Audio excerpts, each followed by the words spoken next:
Hello and welcome to your favourite sports show sport star. और मैं हूं आपका मेज़बान ताबिश मीर और मेरे साथ स्टूडियोज़ में मौजूद हैं काविश मेमन। कल के मैच के हवाले से बात करेंगे। पीएसएल का जो जो सिलसिला है वो बरकरार है, पीएसएल जारी है। हम अच्छे मैचेस देख रहे हैं, अच्छे मैचेस का सिलसिला भी चल रहा है। अगर पीएसएल की बात की जाए तो आज भी बड़ा अहम मैच खेला जा रहा है। कोई लाहौर कलंदर्स वर्सेस मुल्तान सुल्तान एक अच्छा मैच चल रहा है। 206 रन का जो है टारगेट बनाया है और 207 रन का टारगेट दिया गया है। बहुत अच्छा मैच हमने देखा है कि बहुत अच्छा आगाज़ किया। फ़खर जमान ने काफ़ी अच्छी बैटिंग की, मगर इससे पहले हम थोड़ा बात करेंगे पेशावर ज़ल्मी वर्सेस कोयटा ग्लैडिएटर्स। एक अच्छा मैच था, अच्छा आगाज़ था। उस मैच का जिक्र करना इंतहाई ज़रूरी है कि जिस तरीके से लाहौर और कराची का मैच एक बहुत बड़ा मैच होता है, उसी तरीके से कोयटा और जो पेशावर है उनका मैच भी बहुत अहम मैच होता है और वो रिवायती हरीफ है।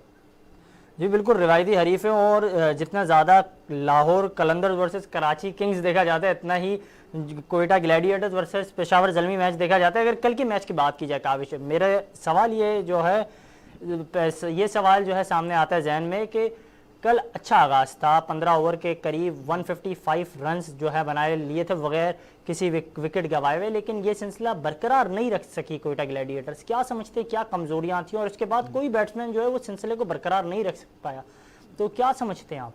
ताबिश देखिए, अभी तक तो जो अब तक के आदाद व शुमार है पीएसएल के, उसमें तो हमने यही देखा है कि जो टीम टॉस जीती वही टीम मैच जीती।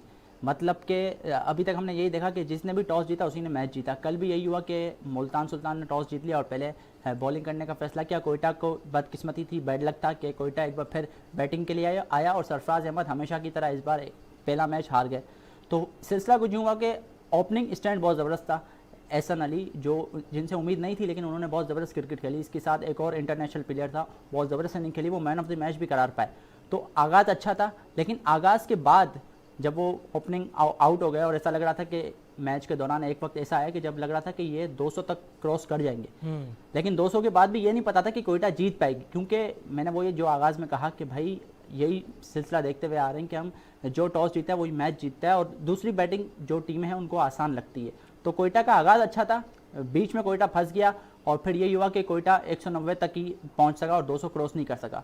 फिर जब पेशावर की बैटिंग आई तो फिर पेशावर ने बहुत ज़बरदस्त, पेशावर का आगाज़ अच्छा नहीं रहा, लेकिन पेशावर के जब हम देखें कि जब मलिक आए, जब सीनियर प्लेयर आए, तो उन्होंने बड़ी ज़बरदस्त कारकर्दगी का मुजाहरा किया। अगर हम देखें पेशावर ज़ल्मी को तो कामरान अकमल आप जानते हैं कि कोरोना पॉजिटिव में, वहाब रियाज जो कैप्टन है पेशावर ज़ल्मी के वो कोरोना पॉजिटिव, उन दोनों की शिरकत नहीं थी मैच में, लेकिन उसके बावजूद पेशावर ज़ल्मी ने ये मैच जीता और बहुत बेहतरीन अंदाज में जीता। हालांकि जो ओपनिंग पार्टनरशिप थी वो इतनी अच्छी नहीं थी क्योंकि कामरान अकमल नहीं थे ज़ाहिर है कि अच्छा काविश, मैं आपको कट कर रहा हूँ और बात करेंगे मैच के हवाले से, मगर इस वक्त हमें ज्वाइन किया है सैयद हैदर साहब ने, स्पोर्ट डायरेक्टर हैं। बहुत शुक्रिया सैयद हैदर साहब, आपने हमें टाइम दिया। तमाम चीज़ों की हवाले से हम बात कर रहे हैं कि एक अच्छा मैच कल देखा गया। उससे पहले जो पहला मैच देखा तो उसमें काफ़ी लीस्ट टारगेट था, मगर कल का मैच जो है शायकीन क्रिकेट ने काफ़ी इंजॉय किया और तकरीबन 19 ओवर 4 गेंद तक ये मैच जो है बरकरार रहा। आपने कितना इंजॉय किया और कौन सी गलतियां थी जो कोयटा ग्लैडिएटर्स ने की जिसकी वजह से वो कल का मैच हारे?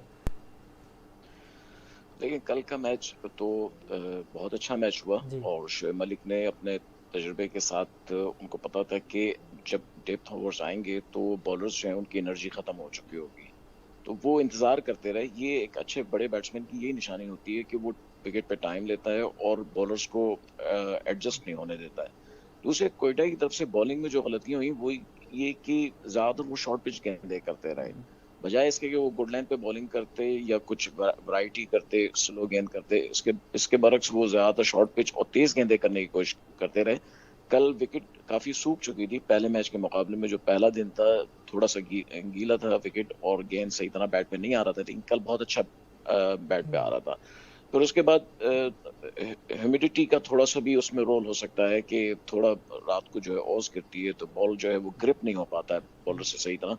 तो ये 2-3 फैक्टर थे जिसका फ़ायदा उठाया पेशावर ज़ल्मी ने और उनको पता था। देखें, अभी बात हो रही थी टॉस जीतकर पहले फील्डिंग करने की, वो ये इसीलिए कि कराची का मौसम जो है वो उसमें ह्यूमिडिटी बहुत ज़्यादा है, तो हर टीम की कोशिश है कि वो बाद में बैटिंग करे ताकि बॉलिंग करते हुए उनको परेशानियां ना हो। तो कल यही हुआ। दूसरे कोयटा को थोड़ा सा एक बात और समझनी होगी कि जब उनको स्कोर इतना बड़ा था तो उनको कौन से बॉलर्स जो हैं वो डेप्थ ओवर्स में रखने थे। थोड़ी सी गलती की उसके साथ सोहेल तनवीर जो हैं वो अब इतने मौसर नहीं रहे हैं जितने पहले थे। अब उनकी बॉलिंग को खेलना आसान हो गया और उसका फायदा उठाया। तो ये 2-3 फैक्टर थे जिसकी वजह से कोयटा इतना बड़ा स्कोर करने के बाद भी जो है पेशावर से आसानी से हार गया। हालांकि पेशावर की बैटिंग जो थी वो इतनी अच्छी नहीं थी पेपर्स पे, सिर्फ शोएब मलिक ही एक बड़े बैट्समैन थे, लेकिन उन्होंने अपने बड़े होने का सबूत दिया। अच्छा, एक चीज़ हमने ये भी नोट की कि जो पिचेस हैं वो स्पिनर्स को काफ़ी सपोर्ट कर रही हैं, स्पिन काफ़ी हो रही है। गेंद हमने कल देखा नवाज़ ने भी काफ़ी अच्छी बॉलिंग की, 3 जो विकेटें थी वो नवाज़ ने ली। अगर बात की जाए उस्मान कादिर की तो वो भी काफ़ी अच्छी बॉलिंग करते हुए कल नज़र आ रहे थे। तो ये सिलसिला आज भी बरकरार है। तो कैसे समझते हैं कि स्पिनर्स के लिए कितनी अच्छी जो है पिच है? देखिए स्पिनर्स के लिए नेशनल स्टेडियम तो वैसे ही चूंकि बैटिंग विकेट है तो उस पे स्पिनर्स को सिर्फ एक ही एडवांटेज होता है कि अगर वो स्लो गेंद करें, ज्यादा तेज ना करें। इमरान ताहिर ने जो पहला मैच में बॉलिंग की मुल्तान की तरफ से और कामयाब हुए, 3 विकेट लिए और रन भी नहीं दिए, वो वजह यही थी कि वो स्लो गेंद कर रहे थे। कल उस्मान कादिर ने जब पहला ओवर किया तो उन्होंने किया तो उसमें रन बने, उसके बाद बाकी 3 ओवर उन्होंने स्लो किए जिसका उनको फायदा हुआ और वो और उनके ओवर्स में रन नहीं बन सके। आज भी आप देखें इस वक्त जो मैच चल रहा है उसमें आज पहले सेक्शन में इमरान ताहिर ने पहले 3 ओवर, उनका ओवर इतना अच्छा नहीं गया लेकिन 3 ओवर अच्छे गए। अब राशिद खान है दुनिया के माने हुए लेग स्पिनर है, लेकिन राशिद खान का प्रॉब्लम ये है कि वो तेज गेंद करते हैं शाहिद अफरीदी की तरह। इस विकेट पे आपको थोड़ा फ्लाइट देना पड़ेगा, थोड़ा सा फ्लाइट देके बैट्समैन को बाहर क्रीज से बाहर निकालना पड़ेगा ताकि वो उस पर बीट हो सके। ये बड़ा फैक्टर है। जो भी लेग स्पिनर है जैसे उस्मान कादिर है वो फ्लाइट ज्यादा देते हैं, तेज कम करते हैं। तो ये चीज जिन बॉलरों में होगी वो कामयाब रहेंगे। अब मुश्ताक अहमद जो है वो मुल्तान के कोच हैं, उनको पता है, वो भी एक मशहूर स्लो स्पिनर थे, तो उसका फायदा इमरान ताहिर को शायद उनकी कोचिंग में हुआ है कि वो स्लो गेंद कर रहे हैं और कामयाब हो रहे हैं। बिल्कुल सही है हैदर। आपको ये नहीं लगता कि जिस तरीके से आपने राशिद खान का जिक्र किया, आपने कहा राशिद खान शाहिद अफरीदी की तरह फास्ट बॉलिंग करता है, तो आपको ये नहीं लगता कि कोयटा ग्लेडिएटर में कल शाहिद खान अफरीदी नहीं थे, कि ज़ाहिर है कि वो कोरोना पॉजिटिव हैं, तो कोयटा को शाहिद खान अफरीदी की मौजूदगी ना मौजूदगी से क्या नुकसान हुआ? और दूसरा ये कि आपको हमने देखा कि 2 फास्ट बॉलर है जिसमें सोहेल तनवीर है और मोहम्मद हसनैन है, उनसे सिर्फ 2 ओवर करवाए गए, इसकी क्या वजह हो सकती है? देखिए उनके पास बॉलिंग ज्यादा थी कल, और फिर जेम्स फॉल्कनर जो है उनके मेन बॉलर हैं ऑस्ट्रेलिया के। हालांकि वो अब ऑस्ट्रेलिया की तरफ से नहीं खेलते हैं, 4 साल हो गए उनको, आखिरी मैच उन्होंने 2017 में खेला था, उसके बाद से अब तक इंटरनेशनल मैच कोई ऑस्ट्रेलिया की तरफ से नहीं। लेकिन अपने वक्त के वो मशहूर बॉलर थे, ऑलराउंडर थे और IPL के बड़े कामयाब है। 2 साल पहले सबसे महंगे खिलाड़ी थे वो IPL के। तो जेम्स फॉल्कनर पे ज्यादा कंसंट्रेट किया सरफराज ने, फिर उनके पास बॉलर ज्यादा थे, हसनैन भी थे, नसीम शाह भी थे, फिर इसलिए और हसनैन कल अच्छी बॉलिंग नहीं कर पा रहे थे, तो सोहेल तनवीर से ज्यादा उनको उम्मीदें थी, लेकिन सोहेल तनवीर कल नहीं चल सके। ये सबसे बड़ा जो ड्रॉबैक हुआ है कोयटा के लिए कि सोहेल तनवीर नाकाम हुए। 2 ओवर उन्होंने करवाए। जी हाँ, इसीलिए कि वो उनका पहला ओवर भी कुछ इतना अच्छा नहीं था, दूसरा ओवर भी वो सही नहीं कर पाए, तो उसके बाद उनको बॉलिंग नहीं दी।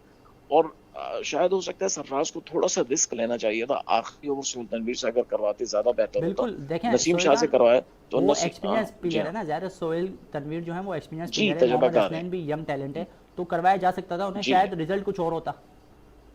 जी बिल्कुल। देखिए मोहम्मद हसनैन के ऊपर एक तलवार भी लटक रही है, उनका एक्शन जो है वो रिपोर्ट हो चुका है, सस्पेक्टेड उनका एक्शन है।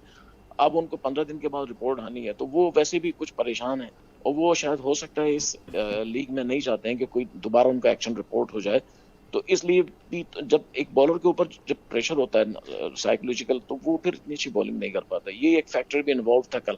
फिर उसके बाद कुछ फील्डिंग में भी गलतियां की। उनके पास जो एक स्पिनर उन्होंने जो खिलाया था आशिर कुरैशी, वो इतना अच्छा स्पिनर नहीं है, बिल्कुल नया है, सेकंड 11 से आया है सिंध की, और कोई बड़ा मैच खेलने की उनको मौका भी अभी तक नहीं मिला था, तो पहली दफा खेल रहे थे, प्रेशर था, इसलिए अच्छी बॉलिंग नहीं कर पाए। तो शाहिद अफरीदी जब वापस आ जाएंगे तो कोयटा की टीम मजबूत हो जाएगी।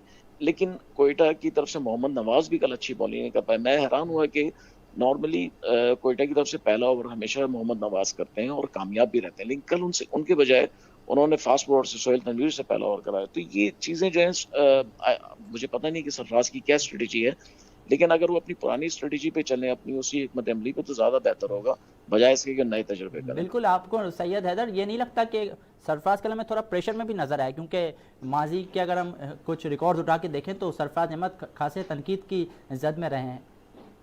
जी बिल्कुल, देखें सरफराज तो रिलैक्स तो कभी भी नहीं रहते हैं ग्राउंड में। सरफराज जो है वो ओवर एक्साइटेड होते हैं, बहुत ज़्यादा रिएक्ट करते हैं। हालांकि अभी देखें, आप लीग शुरू हुई, आपके पास 10 मैच हैं, पहला मैच आप खेल रहे हैं, आपको इतना परेशान होने की जरूरत नहीं है। जो हाल कल कोयटा का हुआ था, आज वही मुल्तान का हो रहा था। लेकिन आप देखें, रिजवान ने अपने नर्व्स को कंट्रोल रखा और ज़्यादा उन्होंने अपने बॉलर्स पे प्रेशर नहीं डाला और सुकून में रहे। और दूसरी बात यह है कि आप जितना ओवर एक्साइटेड होंगे, प्लेयर्स उतने ही ज्यादा जो है वो रिलैक्स हो जाएंगे। आपको खुद नहीं एक्साइटेड होना, बल्कि प्लेयर्स को एक्साइटेड करना, ये सबसे बड़ा जो है कप्तान का रोल होता है ग्राउंड में। अब सरफराज पर दो तीन चीज प्रेशर है। एक तो उन पर प्रेशर ये है कि वो कोयटा की कप्तानी भी छोड़ दें। अब ये भी जी काफी कहा जा रहा था कि जहाँ अच्छा, हम ये भी देख रहे हैं, अगर हम बात करें आखिरी कोयटा नंबर पर आ रही ग्लैडिएटर्स और है। पेशावर ज़ल्मी की स्कोर कार्ड की अगर बात की जाए तो तकरीबन 6 ओवर के अंदर 62 रन कोयटा ग्लैडिएटर्स ने बनाए थे और तकरीबन पेशावर ज़ल्मी ने भी 62 रन नहीं बनाए थे, लेकिन 2 विकेटों का नुकसान हो गया था, सेम रन रेट था। इसके बाद अगर 7 ओवर से 15 ओवर की बात की जाए तो 155 रन थे विदाउट एनी विकेट जो है गिराए, किसी विकेट का नुकसान नहीं हुआ था। तभी भी 10.33 का जो है स्ट्राइक रेट था। ये सिलसिला बरकरार तो रख नहीं पाई कोयटा, मगर अगर देखा जाए पेशावर ज़ल्मी को तो 147.3 इनकी जो है विकेट्स गिर चुकी थी, लेकिन इसके बाद 3 विकेटों के बाद एक अच्छी पार्टनरशिप हमने देखी, वो बरकरार थी। और इसके बाद 158 पर शोएब मलिक और हुसैन तलत की पार्टनरशिप जो है वो ब्रेक डाउन हुई और इसके बाद भी प्रेशर जो है कोयटा ग्लैडिएटर्स बना नहीं पाए और कोयटा ग्लैडिएटर्स बनाने में नाकाम रहे। तो क्या वजूहत थी? फील्डिंग का कोई इशू था कि बॉलिंग वो कर नहीं पा रहे थे ड्यू की वजह से, ड्यू फैक्टर था, क्या वजूहत थी? जी बहुत सारी वजूहत थी। देखें, बॉलर्स को एक तो अपनी फील्ड के हिसाब से बॉलिंग करनी पड़ती है उनको। जब आप ऑन साइड पे फील्डर लेते हैं तो इसका मतलब है कि आप जो है वो ज्यादा आगे करेंगे गेंद, लेकिन बॉलर्स जो है वो शॉर्ट पिच करते रहे। आपने फाइन लेग ऊपर लेके आप जब लेग साइड पे शॉर्ट पिच करेंगे तो जाहिर सी बात है कि आपको फिर जो है बाउंड्री बड़ी आसानी से जो है आपको चौका या छक्का लगाया जा सकता है बैट्समैन, क्योंकि उसके पास एक चांस होता है कि फील्डर ऊपर है। तो ये सब चीजें बॉलर्स को देखनी पड़ती हैं। आप जहां पे फील्डिंग आपने ली है, आपको उसके हिसाब से बॉलिंग करनी है। उसके बाद फिर ये है कि फील्डिंग भी इतनी अच्छी नहीं थी कोयटा की। कई जगह ऐसा हुआ कि वो अगर कोशिश करते तो रोक सकते थे, लेकिन वो लोग ज्यादा नहीं रन रोक पाए। उसके बाद जो बैटिंग थी पेशावर की वो बड़ी कम्पैक्ट थी।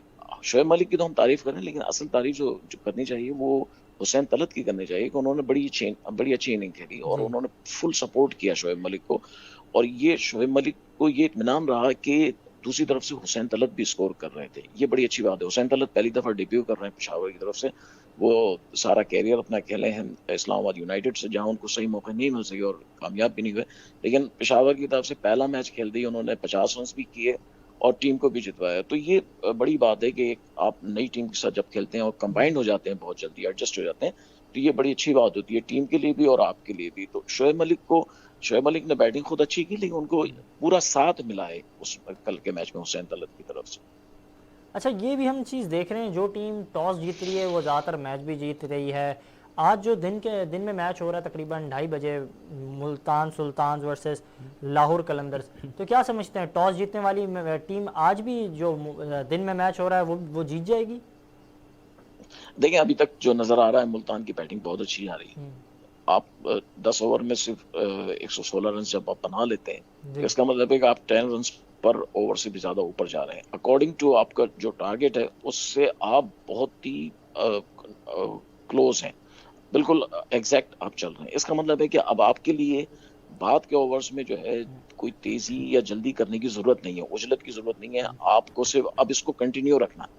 और आप दोनों ओपनर्स ने बहुत अच्छे पावर प्ले का फायदा उठाया, ये बड़ा जरूरी होता है। कल जैसे मुल्तान ने फायदा उठाया था पावर प्ले का, ऐसे ही आज कल कैसे कोयटा ने उठाया था, आज ऐसे ही मुल्तान ने भी बहुत अच्छा फायदा उठाया। तो ये बहुत डिपेंड करता है कि आप पावर प्ले में क्या करते हैं और उसके बाद फिर उसी को कंटिन्यू रखते हैं। अब देखिए इनकी अच्छा, हम ये भी एक चीज़ देख रहे थे कि पेशावर ज़ल्मी को बहुत जल्दी ब्रेक थ्रू नहीं मिला, वो जल्दी जो है विकेट्स लेने में नाकाम रही। वहाँ रियाज की कमी क्या महसूस हो रही थी कि नहीं, पिच ऐसी थी? नहीं जी देखिए, जी T20 में बॉलर्स को सिर्फ बॉलिंग अपनी जो है लेंथ पे करना होती है, जी विकेट लेने की कोशिश नहीं करनी होती है। अगर आप विकेट लेने की कोशिश करेंगे तो उसमें फिर आपको तजुर्बे करने पड़ेंगे, जिसका आपको खमियाजा भुगतना पड़ता है।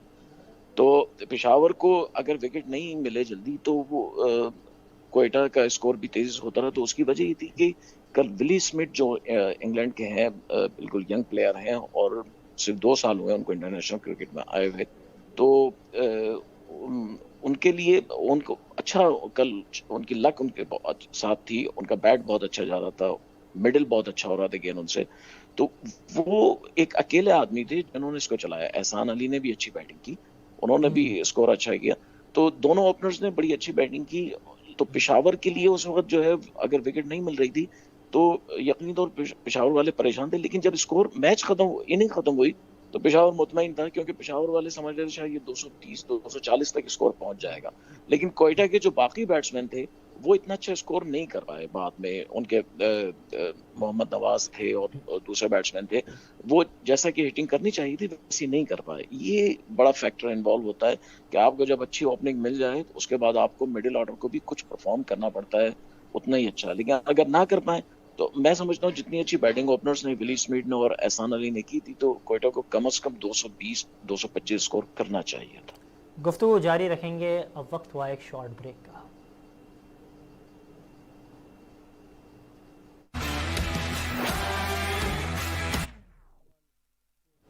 वेलकम बैक, आप देख रहे हैं स्पोर्ट स्टार्स। और अगर बात की जाए पीएसएल की तो पीएसएल में आज 2 मैच खेले जा रहे हैं। Multan Sultan versus Quetta Gladiators match जो है खेला जा रहा है। काफ़ी इंटरेस्टिंग हो गया मैच।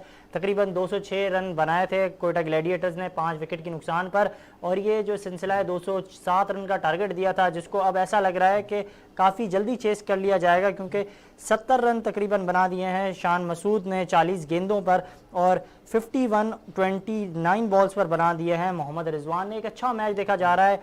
हमारे साथ हमारे क्रिकेट एक्सपर्ट्स भी मौजूद हैं। सोहेल खान क्रिकेट एक्सपर्ट और कमेंटेटर ने हमें ज्वाइन किया है, जबकि सैयद हैदर साहब हमारे साथ जो है गुफ्तगू कर रहे थे। स्टूडियोज़ में काविश मेमन हमारे साथ मौजूद हैं। सबसे पहले सोहेल खान से इस हवाले से बात करेंगे कि आज का मैच कैसे देख रहे हैं। काफ़ी अच्छा आगाज़ था, फ़खर जमान ने काफ़ी अच्छा स्टार्ट दे दिया, एक अच्छा टोटल हमने स्क्रीन पे देखा, मगर ये जो है टोटल ऐसा लग रहा है कि चेज़ बहुत आसानी से हो जाएगा। अभी तक कोई विकेट जो है उनकी लेने में नाकाम हुए हैं। तो कैसे समझते हैं आप, क्या इजीली जीत जाएगी मुल्तान सुल्तान?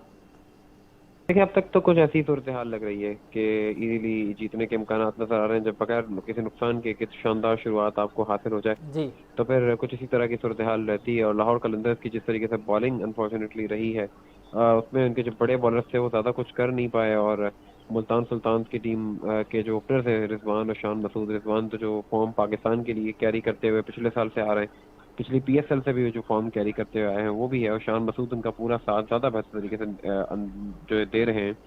और आने वाले बैट्समैनों में अगर मैं बात करूं तो बड़े बड़े चारियाना अंदाज से खेलने वालों को आना है, तो सब अच्छा ही है मुल्तान सुल्तान के लिए अब तक तो। आपको ये नहीं लगता कि लाहौर कलंदर के हवाले से एक तासुर दिया जाता है कि लाहौर कलंदर की जो बॉलिंग लाइनअप है वो पीएसएल की सबसे तगड़ी बॉलिंग लाइनअप है, और वो हमें नज़र भी आता है क्योंकि शहनशाह अफरीदी आउट क्लास बॉलर हैं, इसके साथ साथ हारिस रऊफ जो बिग बैश लीग भी खेल चुके हैं, फिर राशिद खान जो दुनिया के नंबर 1 लेग स्पिनर है, इसके साथ साथ डेविड वीजे हैं। तो ये जब इतनी तगड़ी बॉलिंग लाइनअप हो और उसके बावजूद 200 का रन आप टारगेट सेट कर दें, उसके बावजूद आप की बॉलिंग लाइनअप जो है वो फेल हो जाए, एक्सपोज हो जाए, आपको नहीं लगता कि एक्सपोज हो गई आज लाहौर कलंदर की बॉलिंग? नहीं, देखिए, पहले मैच में हम डायरेक्टली ये कहते हैं एक्सपोज हो गई और ये वो, तो थोड़ा सा हार्श हो जाएगा। ऐसा नहीं होता, कभी कभार ऐसा हो भी जाता है, बड़ी बड़ी बॉलिंग लाइनर्स के साथ ऐसा होता रहा है। तो एक्सपोज का लफ्ज तो खैर बहुत हार्श हो जाता है, लेकिन हाँ ये जरूर है कि आज वो उस तरह नहीं कर पाए जिस तरह उन्हें करना चाहिए था। और जो नेशनल स्टेडियम की खास बात रही है कि चेजिंग टीम को हमेशा एडवांटेज मिलता है, तो वो ऐसी बात है मुल्तान सुल्तान की टीम फायदा उठा रही है। जैसे जैसे दिन दोपहर से शाम की तरफ वक्त जाता है, बैटिंग निस्बतन आसान होती चली जाती है। तो एक्सपोज का पहले ही मैच से कह देना कि एक्सपोज हो गए, ऐसा नहीं है। अलबत्ता ये जरूर है कि सीखने के लिए बहुत कुछ होता है कि ऐसी बात है। लेकिन ये इससे एक जो मैसेज आता है ये भी जाता है कि जरूरी नहीं है कि अगर आपके पास दुनिया का टॉप क्लास अटैक हो तो आपके लिए सब अच्छा है, क्योंकि अक्सर और बेशतर बहुत सारी चीज़ों को देखना पड़ता है। और जहाँ तक बात है कि कराची में तो आपको ये चीज़ें बड़ी कॉमनली देखने को मिलेंगी कि सेकंड बैटिंग टीम को जो है वो एडवांटेज मिलेगा। अच्छा, एक ये फैक्टर भी हो सकता है ना कि शाहीन शाह अफरीदी जिसको लाहौर कलंदर ने अब कप्तान बना दिया है, क्या पता ये प्रेशर भी एक हो, क्योंकि कप्तानी का एक अपना प्रेशर होता है और जब एक फास्ट बॉलर कैप्टन हो तो उसका एक अपना प्रेशर होता है। नहीं लगता कि आपको ये एक प्रेशर होगा? बिल्कुल, इससे मैं एग्री जरूर करता हूँ कि कप्तान उन्होंने बना दिया है तो कप्तानी का प्रेशर जरूर पहली दफा कर रहे हैं, क्योंकि इससे पहले कोई कप्तानी का तजुर्बा शाहीन को नहीं है। तो लेकिन उनके लिए भी जाहिर बात है एक लर्निंग एक्सपीरियंस होगा, और जब आप इस तरह का कोई फैसला करते हैं तो कभी कभार बैकफायर भी कर जाता है। लेकिन पहले मैच से हम ये भी नहीं कह सकते कि नहीं वो बहुत ही बुरे कप्तान साबित होंगे ना, हम ये कह सकते हैं पहले कि बहुत अच्छे साबित होंगे। उनके लिए भी एक इम्तिहान है कि इतने सारे जब आप बॉलर्स को हैंडल करना हो, आपको बड़े ऐसे तमाम खिलाड़ियों को हैंडल करना हो जो आपसे कई ज्यादा तजुर्बेकार हो, तो फिर ये सूरत हाल जाहिर सी बात है कहीं ना कहीं होती है किसी भी टीम के साथ कि जब इस तरह कोई कैप्टनशिप करे जिसका कोई एक्सपीरियंस ना हो तो। और बिल्कुल लाहौर कलंदर को पाकिस्तान सुपर लीग की सबसे फेमस फ्रेंचाइज कहा जाता है, सबसे मुतहारिक फ्रेंचाइज कहा जाता है। तो लाहौर कलंदर इस बार भी हमें एक अलग अंदाज में नजर आई, और इस बार जब ड्राफ्ट हुआ तो हमने ये देखा कि लाहौर कलंदर बड़े बड़े खिलाड़ियों की तरफ नहीं गई जिस तरह माजी में होता था। लाहौर कलंदर ने इस बार कामरान गुलाम का इंतखाब किया। लाहौर कलंदर ने इस बार जो असद लड़का है जो डोमेस्टिक क्रिकेट खेलता है उसका इंतखाब किया। तो कामरान गुलाम ने आज अपने आप को साबित किया है, बहुत शानदार इनिंग खेली है। फिर फ़खर जमान ने अपने आप को साबित किया है। हफीज़ के हवाले से आप क्या कहेंगे और कामरान गुलाम के हवाले से आपके क्या राय? कामरान गुलाम 2016 की पाकिस्तान सुपर लीग में इस्लामाबाद की नुमाइंदगी भी कर चुके हैं। उसके बाद उनका आज कमबैक एक तरह से पीएसएल में हुआ काफी सालों के बाद, लेकिन अब वो बड़े मेच्योर प्लेयर हैं। पाकिस्तान टीम के साथ भी टूर करते रहे, डोमेस्टिक में बड़े रन करते रहे और नेशनल T20 कप में सेंचुरी बना चुके हैं। तो कामरान गुलाम तो एक अच्छा एडिशन है। हफीज का जो एक फॉर्म है वो वैसे ही बड़ा फैक्टर बनी हुई है। इंटरनेशनल से तो वो रिटायर हो चुके हैं, तो अब जो भी करना है वो डोमेस्टिक में ही करना है। लेकिन काफी टाइम से जब से 2021 की जब से शुरुआत हुई और पाकिस्तान में जो आखिरी पीएसएल थी वो लेग जो कोविड की वजह से रुक गया था, उसके बाद से हफीज ज्यादा कुछ T20 क्रिकेट में भी नहीं कर पाए। लेकिन जाहिर है बड़े प्लेयर हैं, हो सकता है किसी बड़े मैच में हमें परफॉर्म करते नजर भी आ जाए। लेकिन हफीज का जो कैरियर है, अगर एक तरफ शोएब मलिक को देखें तो आज तक उनकी जो फिनिशिंग स्किल्स हैं वो बेहतर से बेहतरीन हो रही हैं, लेकिन जो हफीज का अंदाज है या जो लाहौर कलंदर्स में जिस तरह बेन डंक मौजूद है, तो हफीज और बेन डंक ये दो लाहौर कलंदर्स के बिल्कुल आपने बेन डंक का यहाँ पर जिक्र किया, तो यहाँ पर मेरे पास सवाल है, वो ये कि ज़ीशान अशरफ भी इसी टीम का हिस्सा हैं, वो भी विकेट कीपर हैं, तो उनको नहीं चांस देना चाहिए था क्योंकि वो यंग भी है और बहुत अच्छा माजी में मुल्तान सुल्तान्स का हिस्सा भी रहे हैं। बेन डंक ज़ाहिर है कि एक उम्र का तकाजा भी हो चुका है और अब वो भी आपकी वाली बात कि एक मैच में चल जाते हैं, तो एक मैच में अगर चल जाए उनको चांस दिया जाए या ज़ीशान अशरफ जैसे यंग प्लेयर को चांस दिया जाए? देखिए ज़ीशान अशरफ को अगर आप खिलाते हैं ना तो आपको बेन डंक की जगह देखें, एक उनके पास बड़े अच्छे खिलाड़ी हैं जो थोड़ा सा आपके जो इनको बताऊं, डीन फॉक्सक्रॉफ्ट, जिन्होंने वैसे तो 2 साल से कोई क्रिकेट नहीं खेली लेकिन बड़े कमाल खिलाड़ी हैं। बॉर्डर रिस्ट्रिक्शंस की वजह से वो न्यूजीलैंड नहीं पहुंच पाए, नहीं खेल पाए, लेकिन डीन फॉक्सक्रॉफ्ट एक बहुत बेहतर ऑप्शन है कि उन्हें बेन डंक की जगह 4th ओवरसीज प्लेयर के तौर पे तो खिला दें। लेकिन फिर मसला आ जाएगा कि आप ज़ीशान अशरफ को किसकी जगह चांस देंगे? क्या आप हफीज को ड्रॉप कर देंगे, बड़ा रिस्क लेंगे, या आप अब्दुल्ला शफीक को एक मैच की परफॉर्मेंस पे करें? वो भी आप नहीं कर सकते। तो ये नहीं किया जा सकता क्योंकि ज़ीशान अशरफ भी विकेट कीपर है ना, तो अगर बेन डंक की जगह खिला दी। विकेट कीपर तो वो बिल्कुल है, लेकिन वही बात है क्योंकि बेन डंक विकेट कीपिंग करे। अगर आपने बेन डंक की जगह एक ओवरसीज प्लेयर, या तो फिर आप 3 ओवरसीज प्लेयर्स के साथ जाएं, ऐसा आप कर सकते हैं कि आप 3 ओवरसीज के साथ चले जाएं, या फिर ये है कि कुछ मैचेस के बाद हो सकता है कि ज़ीशान अशरफ हमें खेलते हुए नजर आए, क्योंकि बेन डंक के बारे में बिल्कुल आज तो पहला मैच था, हो सकता है आगे जाके कुछ तब्दीलियां नजर आए हमें। अच्छा, एक चीज है कि जो बेन डंक है वो पूरी पीएसएल में वैसे वैसे नहीं है, वो सिर्फ 2-3 मैचेस के लिए है। बेसिकली वो लाहौर कलंदर्स के पावर हिटिंग कोच के तौर पर मौजूद है, क्योंकि फिलिप सॉल्ट अभी वेस्ट इंडीज में मौजूद है। तो जब फिलिप सॉल्ट टीम को ज्वाइन कर लेंगे तो फिर मेरे ख्याल से विकेट कीपिंग का मसला भी हल हो जाएगा और एक बेहतरीन इंग्लैंड के खिलाड़ी भी हैं। बेन डंक को तो जब ड्राफ्टिंग हुई तो लाहौर कलंदर ने निकाल दिया था, तो समझा यार बेन डंक को निकाल दिया। लेकिन फिर जब बाद में ये फैसला हुआ कोविड एसओपीज की वजह से कि 2 खिलाड़ी इजाफी लिए जाएंगे, तो फिर लाहौर कलंदर ने उसमें बेन डंक को ले लिया और कोच बना दिया। बिल्कुल, क्योंकि फिलिप सॉल्ट की जगह 2-3 मैचेस के लिए लिया है। जब सॉल्ट आ जाएंगे तो ये कोचिंग अपनी करते रहेंगे। फिलिप सॉल्ट एक बड़े कमाल के खिलाड़ी हैं और फिर वो अपनी जगह पे वापस जरूर आ जाएंगे और एक विकेट कीपिंग का मसला भी जो है वो ज्यादा बेहतर तरीके से हल हो जाएगा। अच्छा, बॉलिंग में नहीं आपको लगता लाहौर कलंदर की कि कहीं हमें कुछ गैप नजर आया? क्योंकि Haris Rauf big bash league में खेले, बड़ी उनकी चर्चे हैं हर जगह पे। इसी तरीके से अहमद दानियाल हैं, उसके हवाले से क्या कहेंगे? आज उनको चांस नहीं दिया गया। आज नहीं, देखिए पहला मैच है, पहले मैच में हर टीम अपनी बेस्ट टीम के साथ जाता है। लाहौर की देखें बेस्ट 11 तो यही है जो इस वक्त खेली है, लेकिन ये है कि आगे चल के अहमद दानियाल भी खेल सकते हैं, सैयद फरीदून भी खेल सकते हैं जो कि लेग स्पिनर है, मास खान का भी इनके पास एक ऑप्शन अवेलेबल है और उसके साथ साथ आकिफ जावेद का भी ऑप्शन अवेलेबल है, इमरान रंधावा भी अवेलेबल है। ये सारे अच्छे ऑप्शन है। तो जब जो मैचेस आगे बढ़ते रहेंगे हमें उम्मीद है कि जब जब इनको जरूरत पड़ेगी अच्छी तब्दीलियां नजर आएंगी। हैदर साहब भी हमारे साथ मौजूद है, उनको भी गुफ्तगू में शामिल करते हैं। हैदर साहब, ये बताइएगा कि लाहौर कलंदर पाकिस्तान सुपर लीग की सबसे मकबूल फ्रेंचाइज है और आज उसका पहला मैच है। 200 रन बना डाले हैं, लेकिन लगता नहीं है कि आज भी दमादम मस्त कलंदर होगा। आ, अभी तक जो सूरत हाल है उसमें तो ऐसा लगता है कि ये मुल्तान के लिए बहुत ही आसान टारगेट है, और तकरीबन वो 140 के करीब पहुंच चुके हैं। अब 67 रन हैं, तो इतना मुश्किल नहीं है, और 7 ओवर हैं, और जिस तरह खेल रहे हैं दोनों बैट्समैन, तो ये काफी आसान हदफ नजर आ रहा है दोनों बैट्समैनों के लिए। और जहां बात हो रही थी लाहौर कलंदर्स की, तो आपने उनके प्लेयर्स सब गिनवाए हैं, इतने बड़े बड़े प्लेयर्स हैं उनके पास। मैं समझता हूँ कि कप्तानी शाहिन शाह अफरीदी को इतनी जल्दी देना ये मुनासिब नहीं था। ये मुझे अभी तक समझ में नहीं आया कि कौन सा शाहिन शाह अफरीदी का कौन सा ऐसा कारनामा था जिसकी वजह से उनको कप्तान बनाया गया है इस फ्रेंचाइज का। ये तो सिर्फ एक आई थिंक फेस उन्होंने एक बनाया है लाहौर कलंदर्स, क्योंकि शाहिन शाह अफरीदी इस वक्त बहुत मशहूर मकबूल हैं यंगस्टर्स में, और इंटरनेशनल आईसीसी की तरफ से बेस्ट उनको player awards Garfield Sobers trophy भी मिली है। शायद इस वजह से उन्होंने बनाया, वरना कोई ऐसी उनकी कप्तानी की उनमें बिल्कुल महारत हैदर नहीं है साहब, जिसकी एक वजह से प्रेशर उनको आ बनाया जाता है ना जाए। जब एक फास्ट बॉलर कैप्टन हो किसी टीम देखिए का, तो उस हाँ पर बिल्कुल, प्रेशर आ देखिए जाता है। देखिए बॉलर जो होता है वो अगर बाहर बैठ के अपनी प्लानिंग करने के बजाय वो प्लेयर्स की प्लानिंग शुरू करेगा, तो फिर अपनी बॉलिंग पे क्या सोचेगा, क्या करेगा। और इस वक्त जितनी भी टीमें खेल रही हैं, आप उसमें देखें, सिर्फ दो दो टीमें ऐसी हैं जिनके जो कप्तान हैं वो फास्ट बॉलर्स हैं। वहाब बिल्कुल, रियाज हैं एक पेशावर पेशावर जलमी के, दल। और शाहिन शाह अफरीदी लाहौर कलंदर्स के हैं। और दूसरी टीमें जो है उन्होंने अपने कप्तान ऑलराउंडर्स को बनाया है। शादाब खान है इस्लामाबाद के, फिर सरफराज हैं कोयटा के, फिर बाबर आजम कराची के हैं। तो ये उन्होंने इसलिए क्योंकि बैट्समैन जब भी कप्तान होता है तो बैट्समैन के पास काफी वक्त होता है फील्ड में सोचने के लिए, लेकिन बॉलर के पास इतना वक्त नहीं होता है। और बॉलर्स को बनाने का, कप्तान बनाने की जरूरत सिर्फ उस वक्त पड़ती है जब आपके पास बैटिंग में कोई अच्छा बैट्समैन कप्तानी करने की सलाहियत ना रखता हो। लाहौर कलंदर्स के पास सबसे जो बेहतरीन है वो तो मोहम्मद हफीज हैं।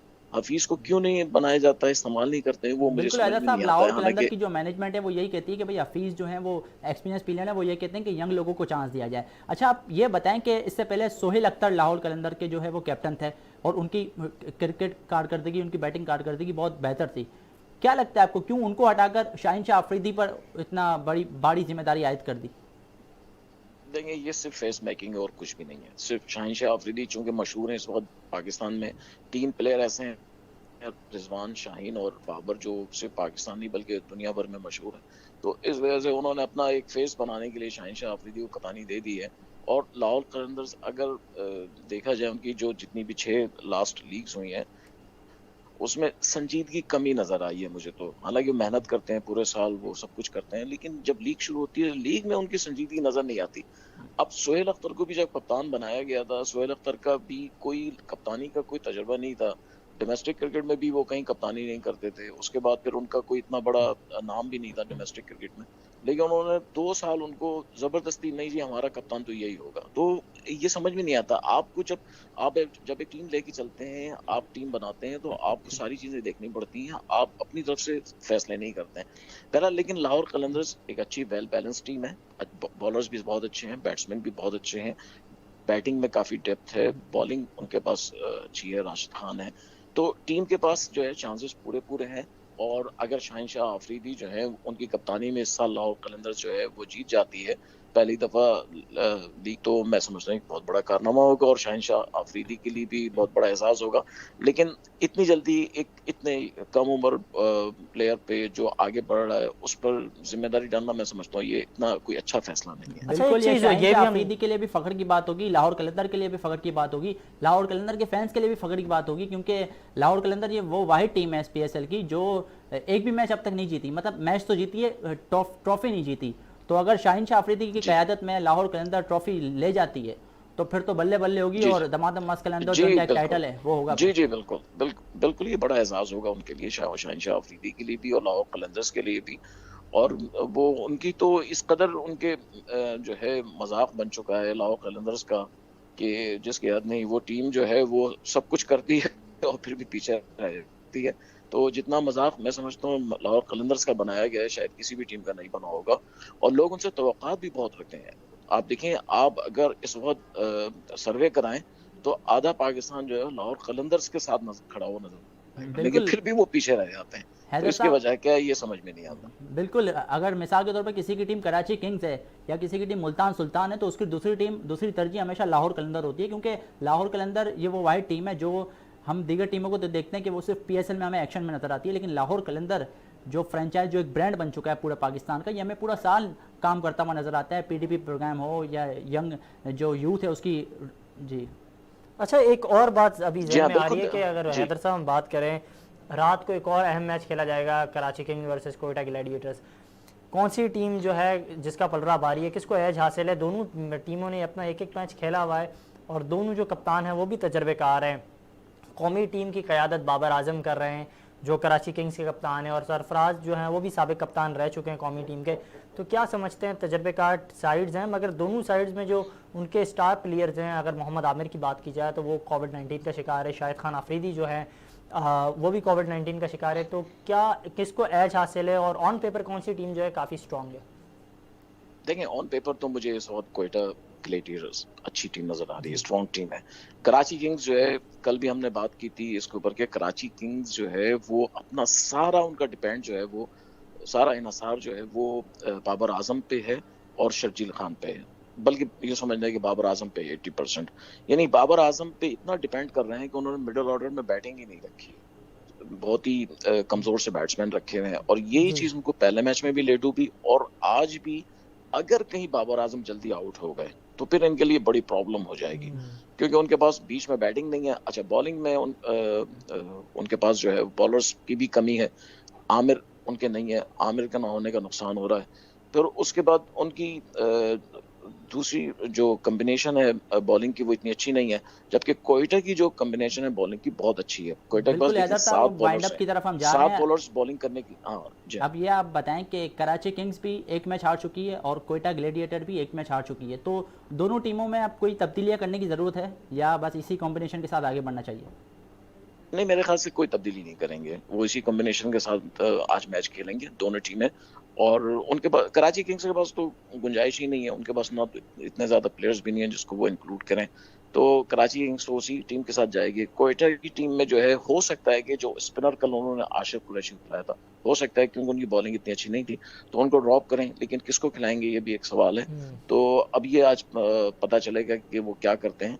लेकिन ऑन पेपर तो कोयटा मुझे इस वक्त स्ट्रॉन्ग मजबूत नजर आ रही है। लेकिन अगर बाबर आजम ना चले कराची की तरफ से, अगर बाबर आजम चल गए तो फिर कोयटा के लिए प्रॉब्लम्स हो जाएंगे। अच्छा, इस हवाले से हम सोहेल खान से भी जो है राय उनकी भी लेंगे कि Karachi Kings versus Quetta Gladiators में कौन सी टीम को एज हासिल है और कौन सी टीम जो है अपने एज का फ़ायदा उठाएगी और वो आज रात का जो मैच है वो अपने नाम करेगी। देखें, कोयटा को बिल्कुल एज है। विल स्मीथ ने जिस तरह 97 किया ऑन पीएसएल डेब्यू, समरसेट के लिए टी20 ब्लास्ट में उन्होंने बड़े रन किए हैं, बर्मिंघम फिनिक्स की नुमाइंदगी वो करते रहे हैं। उसके साथ साथ कराची की टीम बहुत बिखरी हुई टीम है। देखें, जिस टीम में अगर मोहम्मद नबी जो नॉर्मली फिनिशर है वो नंबर 4 पे आ रहे हो, या लुइस ग्रेगरी जो ऑलराउंडर हैं ये नंबर 5 पे आ रहे हैं जो नॉर्मली इनकी पोजीशन नहीं है, तो यहीं से हमें पता चल जाता है कि उनकी टीम इस वक्त कितनी बिखरी हुई है। और जैसे बात हुई कि उनके पास एक्स्ट्रा में इतने बैटर्स ही नहीं है कि वो किसको मौका दें, बॉलर्स तो फिर भी आपको मिल जाएंगे। आज भी अगर कोयटा की टीम एक आध चेंज ये करे कि अगर समहाउ वो अगर लूक वुड अवेलेबल हैं, और मेरे हाथ तो अवेलेबल बिल्कुल हैं, और उन्हें जेम्स फॉकनर की जगह पे खिलाया जाए तो क्योंकि वो डेथ ओवर्स के अच्छे बॉलर हैं, या फिर अगर वेस्ट इंडियन शेमरॉन हेडमायर भी अवेलेबल हो चुके हैं तो उन्हें भी आप एडजस्ट कर सकते हैं बेन डकेट की जगह, क्योंकि तजुर्बा उनको थोड़ा ज्यादा है। बाकी आशिर कुरैशी इमर्जिंग कैटेगरी में है। इमर्जिंग में उनके पास दूसरा ऑप्शन सिर्फ अब्दुल वाहिद मंगलवई का एक अवेलेबल है, वो बेटर है और ओपनर्स ने वैसे ही अच्छा कर दिया है। तो यहाँ पे तभी कहते हैं कि जो इमर्जिंग पिक होनी चाहिए वो हमेशा ऐसी होनी चाहिए कि आप उसको रिप्लेस भी कर सकें। तो लेट्स सी कि इमर्जिंग में ऐसा क्या करते हैं। बट फिलहाल तक की जो सूरत हाल है वो यही है कि कुछ चेंजेस हो सकती हैं कोयटा में भी, और खासतौर पर बाकी एज बिल्कुल कोयटा को। ये तो हमारे एक्सपर्ट्स की राय थी जो हमने जानी। काविश, आपकी कौन सी फेवरेट टीम है? रात को कौन सी टीम जो है आप समझते हैं कि वो अच्छी परफॉर्मेंस देगी, अच्छा खेल पेश करेगी? मुझे ऐसा लगता है कि अभी जो मैच हो रहा है लाहौर कलंदर और मुल्तान सुल्तान, तो भाई मेरी तो उसमें टीम लाहौर कलंदर है। मतलब मैं चाहता हूँ लाहौर कलंदर जीते, क्योंकि लाहौर कलंदर वही बात है कि भाई बैड लक टीम रही है पिछले 6 सालों से। तो मेरी ये दुआ है कि अल्लाह करे आज लाहौर जीत जाए। और जब नेक्स्ट मैच होने वाला है रात को, तो उसमें मैं समझता हूँ कि कोयटा सरफराज को जीतना चाहिए। हमारे साथ हमारे एक्सपर्ट्स सोहेल खान और स्पोर्ट डायरेक्टर सैयद हैदर साहब मौजूद थे। आप दोनों का बहुत बहुत शुक्रिया। ये तमाम जो हम बात कर रहे थे आज के मैच के हवाले से कर रहे थे, और हमने तमाम सर पीएसएल के हवाले से बताया, मगर अभी जो मैच जारी है वो भी काफ़ी जो है कांटेदार मुकाबला चल रहा है, जिस पे हवाले से हमने तबसरा भी किया, ये तबसरा भी जारी रहेगा। और रात को एक अहम मैच है जिसके लिए बिलखुसूस कराची के जो शहरी हैं, शायकीन क्रिकेट जो है कराची की, वो तैयार है। और कोयटा ग्लैडिएटर्स भी फेवरेट टीम है। भाई आप तो बता दें कि आप किसके साथ हैं? कराची का हर शहरी कराची किंग्स को सपोर्ट तो करता है, और इसीलिए आज जो मेरी भी राय कराची किंग्स के साथ है। लेकिन यह है कि एज जो है कोयटा ग्लैडिएटर्स को हासिल है ऑन पेपर भी। एक्सपर्ट्स का भी यही मानना था कि कोयटा ग्लैडिएटर्स जो है कोई स्ट्रॉन्ग साइड है, और अगर टॉस कोयटा ग्लैडिएटर्स जीतती है तो वो भी फील्डिंग ही करेगी और बासानी चेस कर लेगी जो भी टोटल होगा। तो ये तो एक्सपर्ट्स का मानना है। इस हवाले से आप क्या समझते हो?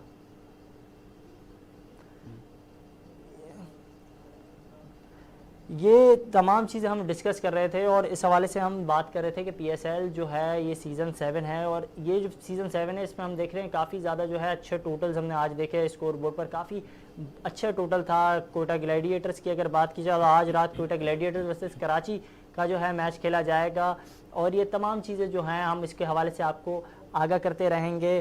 सी you in the next programme. अपने मेज़बान ताबिश मीर को इजाज़त दीजिए।